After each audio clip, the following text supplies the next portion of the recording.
You built the life you thought you were supposed to want. But some nights, you stare at the ceiling and ask, why do I still feel empty? You did everything right. Worked hard, crushed your goals, maybe even made your family proud. On paper, you have it all. The job, the house, maybe the partner. Yet behind closed doors, something just feels missing. Like you're stuck living someone else's dream instead of your own. This is the ordinary world for so many men today. Wake up, grind, check the boxes, repeat. Maybe you even enjoy your work some days, or feel a tiny hit of pride when someone says you've made it. But as the routine drags on, the mask gets heavier, the applause fades, the loneliness sets in. You wonder if anyone sees through the veneer, or if they'd even care if they did. Then, out of nowhere, something cracks. Maybe you lose someone you love, or the relationship you leaned on falls apart. Or maybe the biggest crisis isn't outside, it's inside. You finally have everything you were told would make you happy, but deep down, you just feel numb. One night you ask yourself, is this all there is? But you're a man. You muscle on, right? Society trained you to swallow the pain, bottle up the doubt. Man up, don't complain. Your defenses kick in. You work more, joke about it, maybe silence that inner voice with distractions or the occasional drink. And on the outside, nobody can see you're barely treading water. Until maybe, just maybe, a friend who's been through it drops a hard truth over a late-night call. Or you read a line in a book that hits too close. Or you can't ignore the exhaustion anymore. This time, it lands differently. You're not alone, man. You don't have to do this by yourself. It hurts. You resist at first. The idea of opening up feels like weakness, like you're betraying everything you've been taught about being a man. But there's a flicker of honesty, of admitting you're not okay. And for a split second, you realize, maybe, just maybe, vulnerability is a kind of strength you've never allowed yourself to feel. So you take a step. You talk to someone, a mentor, a therapist, even just a friend. Or maybe you write your truth down in a note you'll never send. The point is, you stop pretending. In that small act, something shifts. You've crossed the threshold. No more running from it. That's when the real struggle begins. Facing the echo of old wounds. Seeing who checks in and who ghosts. You find that some people can't handle your truth, and that stings. But you also find new allies, sometimes in unexpected places.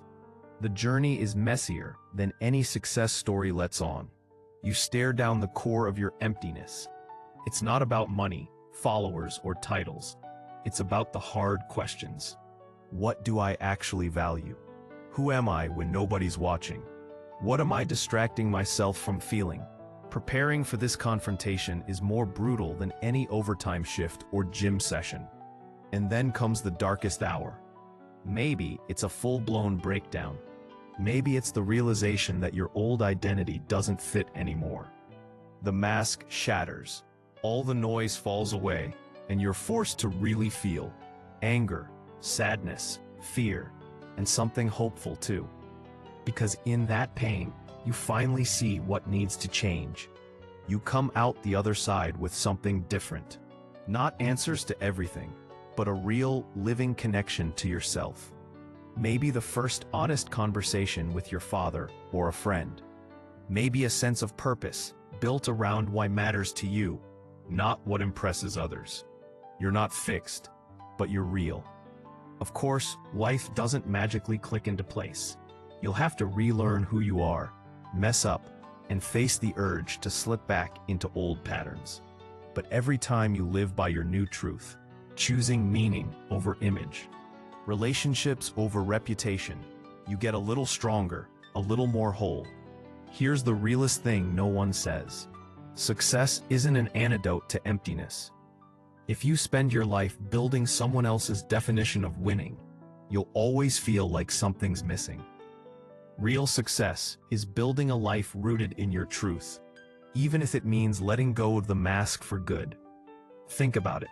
What's one area where you're still pretending, still holding up a mask because it's expected of you? What would happen if you let it crack, just for a moment?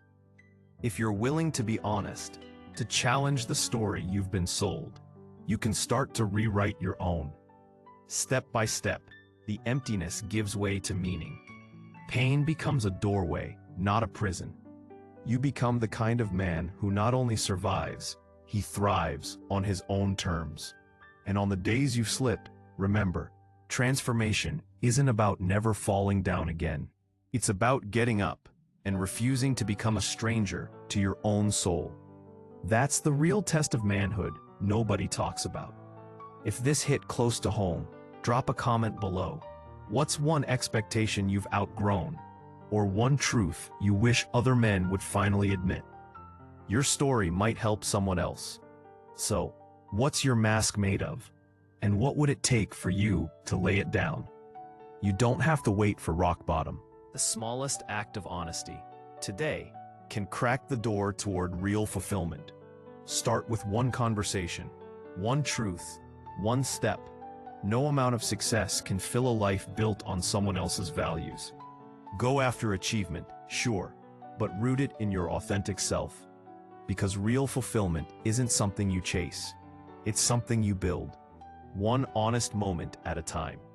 You've got the courage to face the emptiness and to turn it into something powerful. The world doesn't need more perfect men. It needs more honest ones. What is the next step isn't more hustle, but more honesty. Stay tuned.